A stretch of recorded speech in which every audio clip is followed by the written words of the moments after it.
60세 이상이라면 반드시 섭취해야 할 채소 4가지와 절대 피해야 할 채소 4가지가 있습니다. 우리는 흔히 모든 채소는 건강에 좋다고 들어왔습니다. 하지만 이건 매우 위험한 오해입니다. 최근 놀라운 연구 결과에 따르면 노인의 99%는 특정 채소가 혈당을 은밀히 높이고 관절 염증을 유발하며 심지어 사망 위험까지 83%나 높일 수 있다는 사실을 모릅니다. 오늘 영상에서는 반드시 드셔야 할 채소 4가지와 절대 손대지 말아야 할 채소 4가지를 순서대로 알려드릴 겁니다. 특히 한 연구에서는 가장 흔한 채소 하나가 심부전 위험을 91%나 높일 수 있다고 경고합니다. 반대로 올바른 채소를 선택하면 염증을 줄이고 기억력을 높이며 심지어 수명을 12년 이상 늘릴 수도 있습니다. 시청자 여러분, 시작하기 전에 댓글로 어느 도시에 계신지 남겨주세요. 그럼 지금부터 가장 효과적인 채소부터 순서대로 살펴보겠습니다. 제4위 자색 양배추. 겉보기엔 흔한 채소 같지만 자색 양배추는 몸속에서 아주 독특한 작용을 합니다. 특히 노년층에게는 가장 과소평가된 한겸식품 중 하나입니다. 보라색을 띠는 이유는 안토시아닌이라는 천연 항산화 성분 때문입니다. 이 성분은 몸속으로 들어가서 세포를 손상시키는 활성산소를 제거하고 염증을 강하게 억제합니다. 2020년 미국 임상영양학 저널에 따르면 안토시아닌이 풍부한 채소를 자주 섭취한 노인은 심장병 위험이 24% 감소했습니다. 뿐만 아니라 자색 양배추는 위장 건강에도 뛰어납니다. 천연 프리바이오틱스와 섬유질이 풍부하여 장내 유익균을 먹여 살리고 결과적으로 면역력을 직접 높이는 데 도움을 줍니다. 복부, 팽만암, 감소 감염, 빈도 감소 음식, 영양 흡수력 향상, 이 모든 변화가 건강한 장에서 시작됩니다. 이 시기에 몸은 음식을 더 효과적으로 활용할 수 있는 기회를 갖게 되며 이건 정말 큰 차이를 만듭니다. 섭취 팁, 생으로 드시거나 살짝만 익혀서 드세요. 너무 익히면 안토시아닌이 파괴됩니다. 샐러드나 코울슬로에 잘게 썰어 올리브 오일과 사과 식초를 뿌려보세요. 볶을 때는 짧은 시간만 조리하고 강황이나 마늘을 곁들이면 한겸 효과가 더욱 커집니다. 간단하고 저렴하지만 혈압 관절통 소화 불량을 관리하는데 탁월한 채소입니다. 오크라는 조리했을 때 끈적한 식감 때문에 꺼려지는 경우가 많습니다. 하지만 60세 이상이라면 오히려 이 초록색 꼬투리 채소가 꼭 필요한 식품이 될 수 있습니다.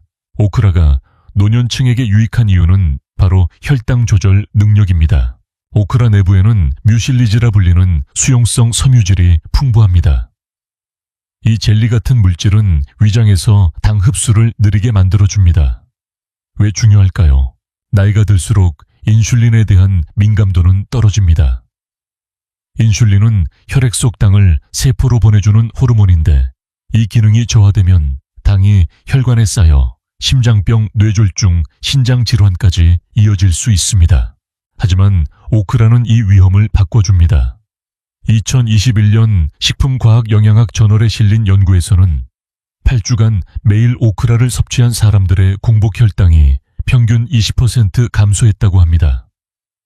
이는 약물이 주는 효과와 비슷하지만 부작용은 거의 없습니다. 게다가 오크라는 플라보노이드와 쿼세틴이라는 항산화 물질도 풍부해 뇌의 산화 스트레스를 줄여줍니다. 초기 기억력 저하나 인지장애, 뇌 안개 브레인 포그를 겪고 있다면 더욱 유익합니다. 또한 오크라는 비타민 K가 많아 뼈 건강과 혈액 응고를 돕고 엽산도 풍부하여 적혈구 생성과 에너지 회복에도 좋습니다. 이러한 영양소는 낙상이나 골절 위험이 큰 노인에게 특히 중요합니다. 섭취 팁, 기름을 최소화하고 빠르게 조리하세요. 살짝 찌거나 국찌개에 넣으면 끈적함을 줄이면서 영양소는 지킬 수 있습니다. 조리 전 식초에 30분 정도 담가두면 끈적임이 줄어듭니다. 오븐에 구워 먹는 방법도 좋습니다. 오크라를 얇게 썰고 소금과 올리브유를 살짝 뿌린 후 고온에서 바삭하게 구워보세요. 처음엔 입맛에 맞지 않을 수 있지만 심장, 혈당, 두뇌 건강에 도움이 되는 효과를 알고 나면 꼭 먹게 되는 채소입니다. 이 채소 하나가 노화된 몸을 더 강하고 균형 있게 유지하는 데 큰 힘이 됩니다. 비트는 단순히 색이 화려한 뿌리 채소에 그치지 않습니다. 60세 이후에는 혈관을 확장시켜주는 가장 강력한 천연 치료제 중 하나가 될 수 있습니다. 우리가 나이를 먹으면 동맥벽이 딱딱해지고 혈압이 높아지며 심장은 점점 더 많은 부담을 느끼게 됩니다. 이럴 때 비트가 도움이 됩니다. 비트에는 천연 질산염이 풍부한데 이 성분은 체내에서 산화질소, 나이트릭 옥사이드로 변환되어 혈관을 이완시키고 혈액 순환을 원활하게 만들어 심장 부담을 줄여줍니다. 2019년 고혈압 연구 Hypertension Research 논문에 따르면 비트 주스를 하루 한 잔씩 4주간 마신 노인의 수축기 혈압이 평균 11포인트나 감소했습니다. 이 순환 효과는 뇌 건강에도 직접적입니다. 뇌는 항상 일정한 혈류를 필요로 하는 기관입니다. 집중력, 판단력, 기억력은 모두 혈류가 원활할 때 유지됩니다. 2017년 노인의학 저널에서는 운동 전 비트를 섭취한 노인들이 전두엽 기억과 판단 담당 부위의 혈류가 증가했다는 결과를 발표했습니다. 비트는 단순히 심장뿐만 아니라 생각력까지 유지해주는 채소입니다. 또한 베탈라인이라는 강력한 한겸 항산화 성분도 풍부하여 관절염, 만성 통증, 염증성 질환이 있는 분들에게도 효과적입니다. 뿐만 아니라 망간과 엽산이 풍부하여 에너지 대사와 적혈구 생성에도 좋습니다. 이는 60세 이후 자주 느끼는 무기력함을 줄이는 데 도움을 줍니다. 섭취 팁: 비트는 오븐에 구워서 드시는 것이 가장 좋습니다. 영양소 손실 없이 천연 단맛이 살아납니다. 사과, 생강과 함께 스무디로 드셔도 좋고 몇 % 무가당 비트 주스도 괜찮습니다. 시간이 없다면 진공 포장된 익힌 비트를 구입해 바로 썰어 드셔도 됩니다. 비트는 강렬한 색을 가졌지만 그만큼 강력한 효능을 가진 채소입니다. 심장과 뇌 건강, 에너지, 면역력까지 동시에 챙길 수 있는 강력한 한 가지 선택입니다. 케일은 단순히 유행하는 슈퍼푸드가 아닙니다. 60세 이후의 삶을 건강하게 지탱해주는 가장 핵심적인 채소입니다. 케일이 특별한 이유는 몸의 여러 기관에 동시에 긍정적인 영향을 미치기 때문입니다. 특히 노년기에 중요해지는 두뇌, 심장뼈 건강을 한 번에 챙겨줍니다. 가장 먼저 눈에 띄는 성분은 루테인과 지아잔틴이라는 천연 색소입니다. 이들은 망막과 뇌세포를 보호하는 카로티노이드 계열의 항산화 물질입니다. 60세 이후에는 황반 변성과 인지 저하 위험이 크게 증가하지만 2020년 뉴럴로지 저널에 따르면 루테인과 지아잔틴 섭취량이 높은 노인은 인지기능 저하 속도가 32% 느렸다고 밝혀졌습니다.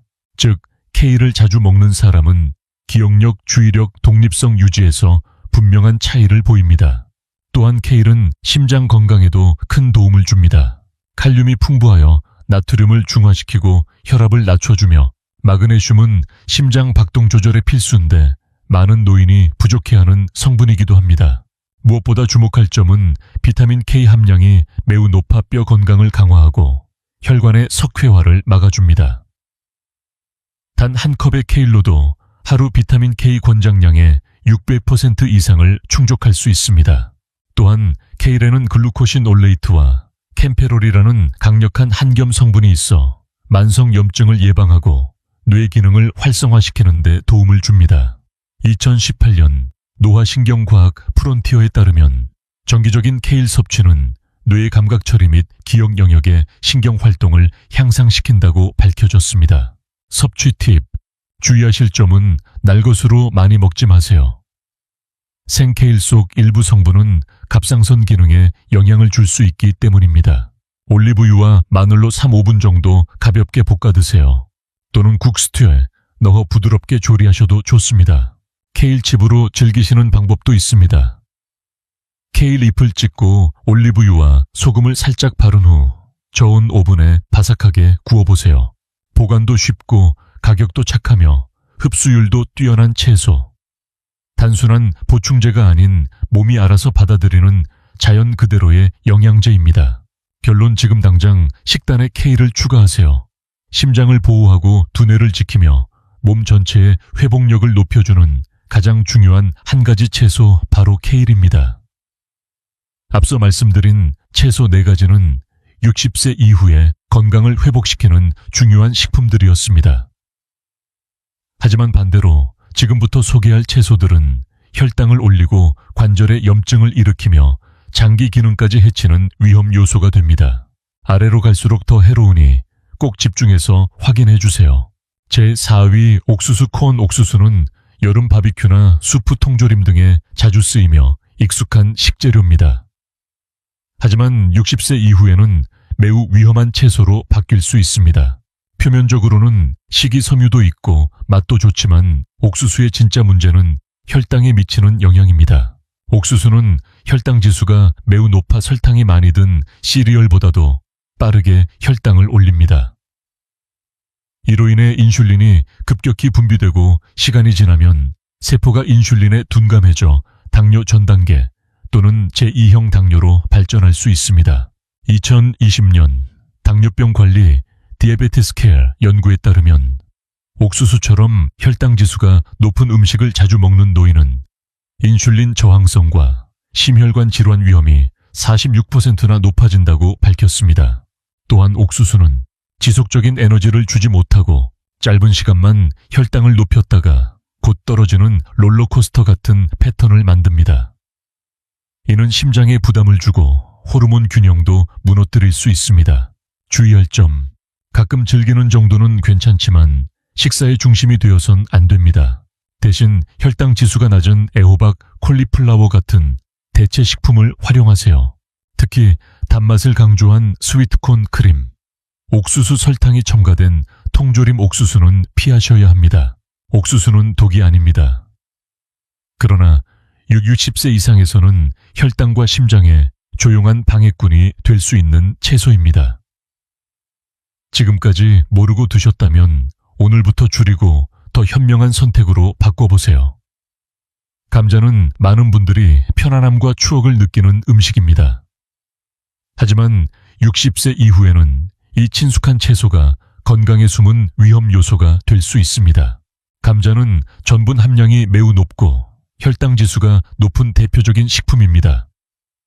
즉, 섭취 직후 혈당을 급격히 올리고 인슐린이 급증한 후 다시 급격히 떨어지는 혈당 롤러코스터 현상을 유발합니다. 이 과정이 반복되면 췌장이 지치고 인슐린 감수성이 떨어지며 내장 지방이 쌓이고 결국 당뇨 신경 손상, 심장 질환으로 이어질 수 있습니다. 2016년에서 7만 명 이상을 추적한 대규모 연구에 따르면 감자를 주 4회 이상 먹는 노인은 고혈압 위험이 30% 증가했습니다. 또한 감자는 다른 알록달록한 채소처럼 항산화 성분이 많지 않고 껍질을 벗기면 섬유질도 거의 없어집니다. 게다가 감자는 대부분 가장 해로운 방식으로 조리됩니다. 튀기거나 버터와 소금을 듬뿍 넣어 으깨거나 짠 조미료와 함께 먹는 방식이 대부분입니다. 주의사항, 튀긴 감자는 고온에서 조리되며 아크릴라마이드라는 혈관에 염증을 유발하는 유해 물질이 생성됩니다. 감자에 치즈나 나트륨이 많은 소금을 추가하면 신장과 혈관에 큰 부담이 됩니다. 설령 삶아 먹더라도 혈당을 빠르게 상승시키는 건 마찬가지입니다. 많은 노인분들이 감자를 먹은 후 왜 이렇게 피곤하지? 배는 부른데 몸이 더 무겁네 라고 느끼십니다.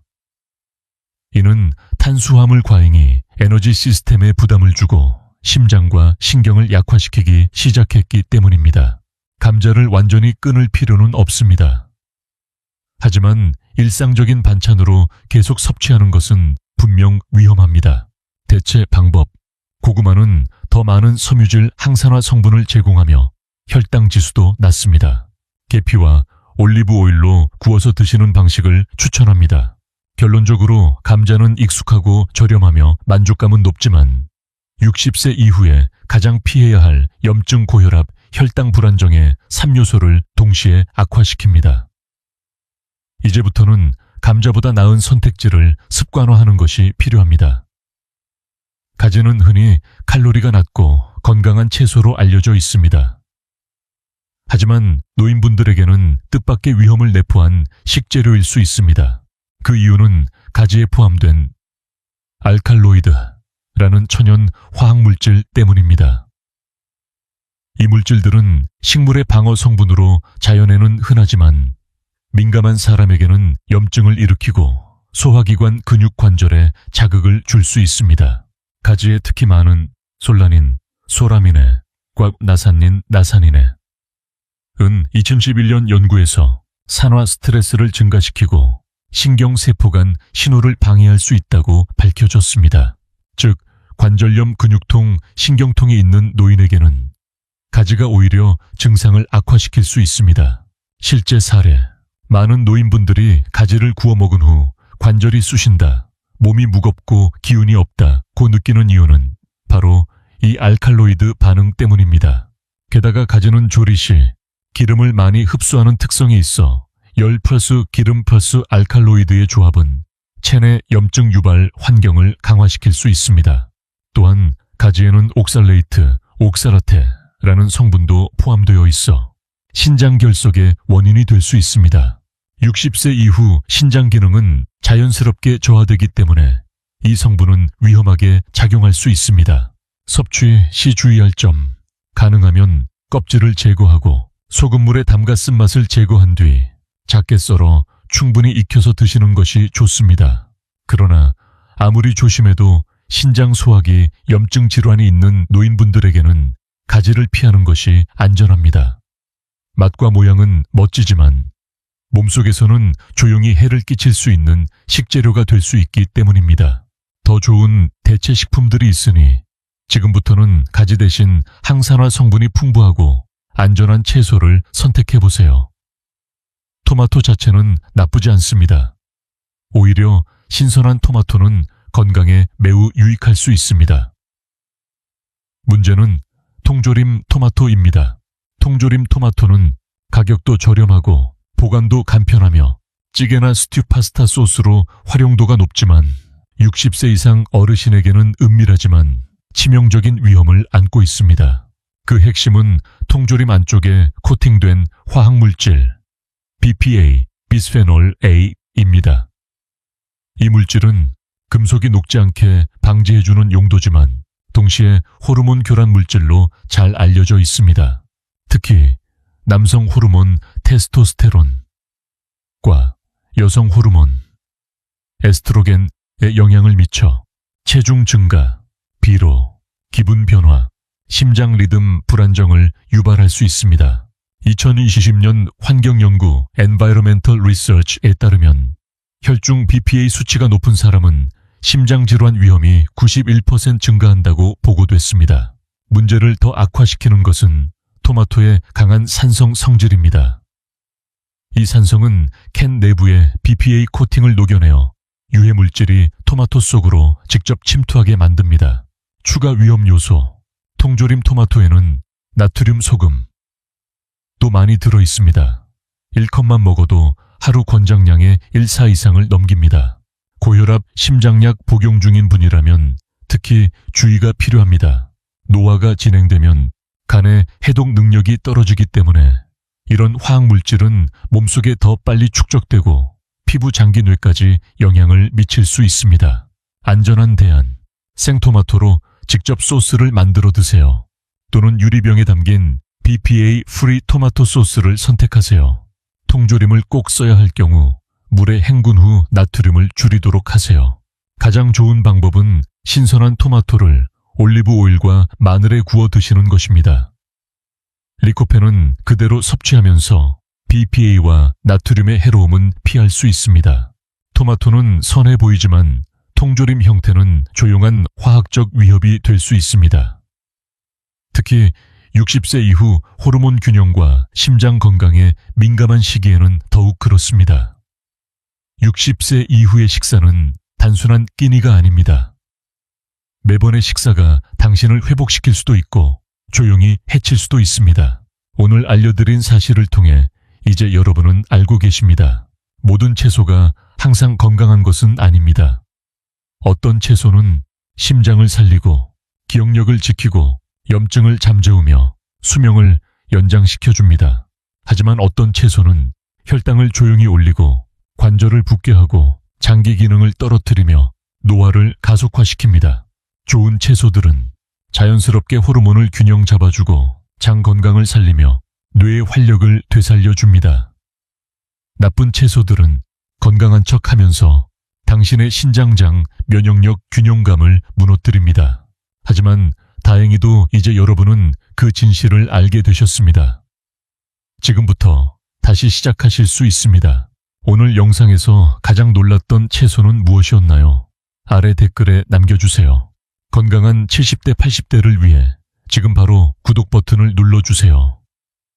좋아요도 잊지 마세요. 이것이 더 많은 분들에게 진실을 전하는 힘이 됩니다. 우리 몸은 올바른 식사만으로도 놀라운 회복을 만들어냅니다. 절대 스스로를 과소평가하지 마세요. 우리는 할 수 있습니다. 함께 제대로 해냅시다. 감사합니다. 늘 건강하세요. 서지훈 원장이었습니다.